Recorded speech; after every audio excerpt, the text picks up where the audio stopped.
over to your cage, and I looked at the cage, and I looked at the bird, and I looked at the cage, and I was like, okay. And of course, I This ain't did gonna not fit. know at this point about double cooping, right? Nobody had said anything to me. I did not know. And so I opened the door. His name was Yankee. And I took Yankee and I shoved him in the cage face first. And I slammed the door shut. And I stood up and looked at him because it was a floor cage. I stood up and looked at him. And this is what I saw. There's just black feathers coming out of every bar. And there was no space. Who's got chickens? Who's got quail? Who's got hatch rates off the scale? From brooders, coops, and mystery birds, you're listening to Poultry Nerds, talking eggs and talking birds. Science stories, tips you've heard. Welcome to the Poultry Nerds. Welcome back, Poultry Nerds. So I got an interesting question the other day. I posted some pictures of my Orpingtons because I went through them and sorted them. And somebody wanted to know, why was I also raising the Bresse for meat instead of just eating the Orpington? So I thought that could be a good podcast because it's not a simple answer, really, if you don't understand what the differences are. Yeah, when you first mentioned that to me, I was like, time? Yeah, time. So let's kind of compare and contrast the two things. So my Orpingtons, and this is not true for all Orpingtons, my Orpingtons are standard bred, meaning they're freaking giants. So pictures don't do them justice. It takes them 1 year to lay, around 18 to 20 months to be full size. I have some cockbirds up there, and the spurs on them are like 4 inches long, and they're as big as my finger, big around. You don't trim them off? No, I don't trim spurs. I know we have talked about this. I do not trim spurs. I feel sorry for them ladies. Well, okay. So now, first rabbit hole. My males only are with the females during a couple months of the year. That's because they're seasonal breeders or seasonal layers or whatever. Right. So my hens will only lay 100 eggs if I'm lucky a year. These are not production birds. These are ornamentals, basically. They're yard candy. So when somebody says they have a standard bred, they're breeding them for certain characteristics. And these are being bred for size and color and shape. Those are my 3 things. And it's standard. Oh yeah, the standard. That's what we mean by standard bred is APA, standard of perfection. That's what we're talking about. Not just, they're standard. They're just regular like everybody else's. That's not what we're talking about. Right. So these are the ones that you would see like at a show. Yep. If I showed them, which I don't anymore, but would I show them, you would have to double coop them. So I have a story.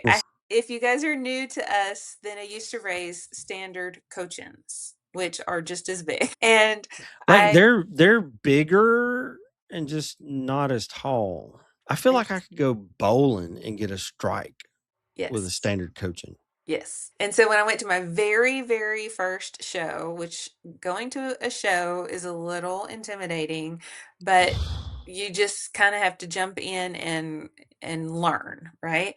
And so I went to my first one and I paid the coop fee, which is like $2 or $3. And I show up and they give you your cage number and you go over to your cage, and I looked at the cage and I looked at the bird and I looked at the cage, and I was like, okay. And of course, I did not know at this point about double cooping, right? Nobody had said anything to me. I did not know. And so I opened the door. His name was Yankee. And I took Yankee and I shoved him in the cage face first. And I slammed the door shut. And I stood up and looked at him because it was a floor cage. I stood up and looked at him. And this is what I saw. There's just black feathers coming out of every bar. And there was no space. His face is up. You should have took a picture of that, because that'd be a great visual to be able to give folks. Not that your representation of it wasn't fantastic. Yeah. But I'd like to see the bird just really trying. So he was at the end of the aisle, closest to actually the exit and enter of the auditorium, and everybody that walked in was like, "What am So I not looking only was at?" he cramped in, he was also about to fall off the end. Okay. Yeah, everybody was like, "What is that?" So they're just really big birds. Yeah. Okay, so when you breed to exaggerate a characteristic, something else is going to get lost in the mix Yep.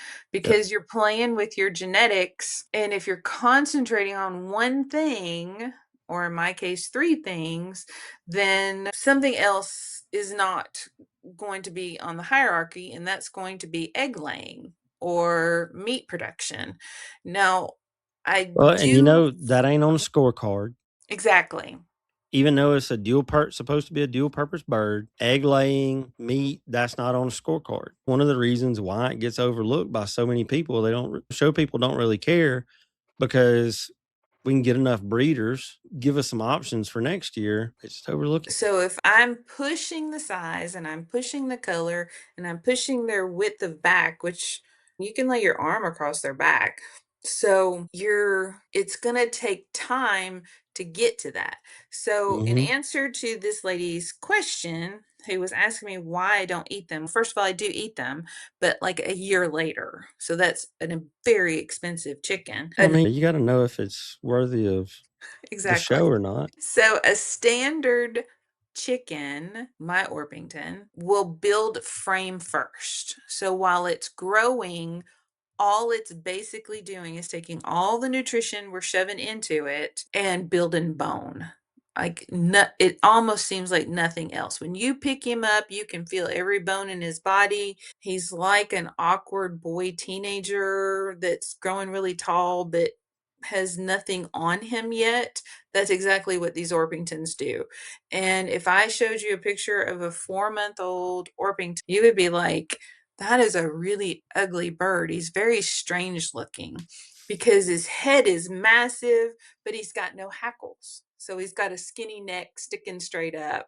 And Yeah. then he has no tail floof. Like it's starting to come in, but he looks like he has this giant long back and he's all bony. And I don't know, it's just a hot mess looking thing. And so you just have to laugh when you pick them up. So the other day I was sorting them. They're 4 months old now, and I was checking them. There was nothing, and I didn't expect to find anything, but there was nothing to cull for at that point. But what I'm checking for is a straight keel bone. I want to make sure their back seems nice and straight and there's no issues there. Their face is nice and wide. Their legs are nice and long. Their feet are good and no crooked toes. But I could care less if they mature for 12 months. And I have discovered that and I'm fixing to do it because I'm going to break my breeders apart. If I take one of my big males and put them in with my juvenile males, he'll be so dominant that they will stop maturing and they'll just continue to grow. It's like it Okay. keeps their testosterone down. Yeah. So I'm controlling their environment to control their growth that way. Yep. And so that's what's actually fixing to happen probably this week. And so if I wanted to eat the Orpingtons and turn them to a meat bird to make it worthwhile, I would actually have to breed them down in size and change my selection points to fast growing, not fast frame growing, and putting the meat on. Am I saying Yep. that right? Okay. Yeah, I get it. So that would be your utility Orpington. It's bred for fast egg laying and so faster maturity. So it's not building the frame first. And there's lots, like you can get utility Orpingtons. There's a lot of people that have them and they lay a whole lot of eggs. They're nice color, nice size, everything good about them. You ain't getting that with a standard. No. And 99% of the Orpingtons that you see out there are going to be utility. I even still have two here. We call them Crooked Toe and Old Mama. And the reason being is they're about 13 years old now. They're old. Yeah, exactly. And one of them They've got the 3 toes. Well, they That's curl. Meemaw chicken. Yeah, they curl over. I can't do it with my fingers, but they curl over sideways, all 3 of her toes like this. And they have her entire life. And old mama, she's still, and they still freaking lay. I found a whole nest the other day. I knew they laid anyway. And earlier this year we did podcasts. They were the ones that were broody in the trash can. Those were the old girls. That's not a surprise. No, they're very prone to broodiness. So it's August right now, and I still have about 10 out there that are broody. Okay, so now let's talk about the breasts for just a second. Okay. The breasts grow frame and size seemingly equal to maturity. And you want that in a meat bird because you're not eating the frame, the meat. You only want enough frame to support the meat until you harvest it. You don't really need more support than that. So like if you have a Cornish, it grows so rapidly that the frame cannot support the meat. And that's why you see them laying, falling over, falling back on their hocks, or their heart's just giving out. That would be an opposite example of the Orpington. So the Orpington could carry all that weight that the Cornish puts on, but it has to build the frame first. The Cornish can't support the weight because its frame never developed. Is like the perfect middle ground. It only grows enough frame to put the meat on and support it until you're ready to table it. Now, to table it. And so I want to harvest mine at 17 to 18 weeks. That is my plan for my selection points. And so what I have been doing is selecting my males by what I want them to look like on the table at 17 to 18 weeks. So let's just say I have 10 cockerels out there. I line them up and I find the one that looks like a table bird. Yeah. He's deep, he's wide, he's long, because I'm working on my length of tail. When I got them, they had very short backs. So I'm working on those length of backs and that lower tail, them nice and wide across the shoulder, and nice round beefy table bird. Yeah. He's the breeder. He's not the table bird, because he's the one that got to 18 weeks and looks like a table bird. So he's the one I want genetics from. I don't want to eat him. No, so then you eat all the rest of them. Now, the rub comes in the breast community because everybody is looking for consistency. Well, what's the weights when you butcher, and what's your carcass weight? I don't want to get involved in that conversation, and I'm going to explain why. Because you're eating coal. You're not, eventually you're hoping to get to a consistency, but I mean, my gosh, my quail have got to be in the 30 to 35th generation at this point, and I'm pretty consistent, but you're always going to get that runt or that weirdo that's 20 ounces. I mean, they're living organisms, and there's always going to be some genetic makeup that comes up that's just different, mix of genes. And so in the world of the breasts, the beauty of them is they're reproducing, you're eating eggs, and you're eating the coal. Now, hopefully, eventually, the coals become more consistent. And I noticed that last week, we butchered 20 of them and put them in the freezer. And there was a couple runts, but when I first started, there was like half of them were runt. And out of 20, only 2 were runt this time. That's good forward progress. Right. And here's the next thing. We butchered a whole bunch of pullets too. And it just made my neck hair stand up, because I've never butchered pullet. That's not, in our brain, you keep the girls, but not with the breasts. With the breasts, you have to be super selective. Well, I mean, you do with the Orpingtons too. The difference with the Orpingtons is I just throw them in the backyard, so I don't eat them. I just use them for egg layers. And so, but we butchered 20 total, and there's still 6 over there. We just ran out of coolness of the morning, and so we quit. But the pullets are being selected for the same width across the shoulders, their chest is deeper than on the males. So I'm looking for that heavier chest because that's where your breast meat comes in. And then I want the lowest possible tails that I can get. I have zero idea what the proposed standard is. I know that some people are working on it, but I have zero knowledge on where it is in the planning stage, what it says, or anything else, because I don't care. These are for my freezer, and I'm the only one that matters in this whole scenario. So that's what I'm breeding them for. Now, I want them to be solid white. I want them to have the blue legs. I want them to be breasts. But at the end of the day, you don't eat feathers. You don't eat blue skin. You don't eat white earlobe. I mean, I know what the French standard is. I'm breeding for me and my family. And if that aligns with the breed standard, that's fine. But when you first started on this whole venture with them, your goal was to replace the Cornish cross. yes. And I've so done that. what you're after is a bird you can reproduce to an extent where you can supply your family with chicken and get what you need. It's a lot easier to do that with a Bresse than it is a Cornish. So, in answer to the lady's question, I love pros and cons. If you guys listen to us for any length of time, I love pros and cons. The breasts have zero cons as far as I can tell. They shoot out eggs dang near daily, starting at like what, 17 weeks. Yeah. I mean, and they're massive eggs. They dwarf the eggs, and they just continuously shoot them out.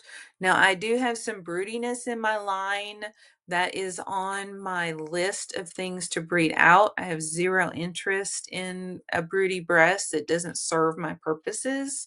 So I Right. will be working to breed that out.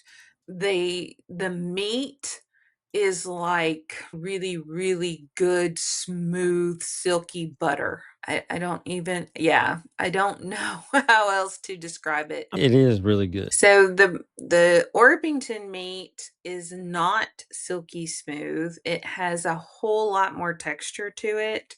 It has more chewiness to it. It has more flavor to it. It's darker. And to be honest with you, that's to be expected because the Orpington grew longer. It flapped its wings more. It jumped off the roost more. It built that muscle tone more.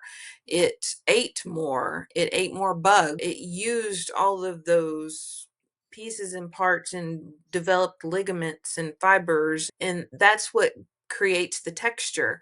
So if you go to the other extreme of Cornish, where they lay around and eat all day, they don't have any reason to develop ligaments and tendons, and they don't jump off of roots. So when I'd like to see one get on a roost. yeah, I know, right? So when your doctor tells you to do strength training to strengthen your bones, that's also to attach your muscles to your bones and build your ligaments and your tendons. And so when a chicken flies and runs across the yard flapping its wings like an Orpington does, that's what's happening there. And if you take a Cornish and you cook those bones down into a broth, it's like what you get at the store in that box. It's like clear tannish liquid that you can see through. If you do a breast chicken, then it's going to be a little bit darker, a little bit richer because, it grew 3 times longer. It developed its flavor just a little bit longer, and it's good. But if you do it months, that broth is dark and you can't see through it, and it's so rich. And once you've had that kind of chicken broth, then you can't go back to the box broth or the canned soup or anything like that. It's just not the same. So when I'm asked to explain my choices, if I were to have all 3 on the property, the Cornish would be set aside for, say, barbecue chicken, because it's going to stay moist and tender on the barbecue grill. Are going to be fantastic for baked chicken, fried chicken, those chunk chickens, like Any kind of chicken. yeah, any kind of chicken. But the Orpington is going to be reserved more for soups and stews and something you could grind into like a chicken patty, things Yeah. like that, where you can break it down, unless you really enjoy the flavor of the more wild flavor, maybe, and the texture of that. Yeah. So they're different flavor profiles. It would be like saying eating buffalo beef and venison. It's different. Yeah, that is very different. Yeah.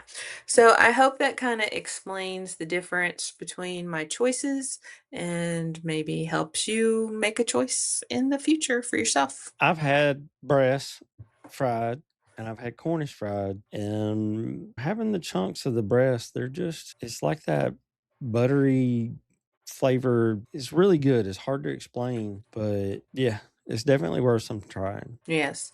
But there are things you have to do to a fresh chicken in order to get it edible and not chewy. And I'm going to actually start an entire blog on the Bryant's Roost website on how to actually make that chicken edible, where you cut it with a fork or chew it without yanking it out like a piece of jerky. Nice.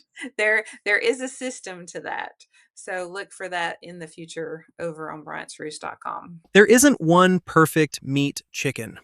Cornish cross, Bresse, and Orpingtons each offer different trade-offs in growth, feed efficiency, activity, carcass shape, flavor, and texture. And regardless of breed, proper handling after harvest, including allowing rigor mortis to pass before cooking or freezing, matters. Which breed do you prefer for the table, and why? Tell us in the comments. If you enjoyed this conversation, subscribe to Poultry Nerds so you don't miss the next episode. Until next time, keep asking questions and keep learning from your birds.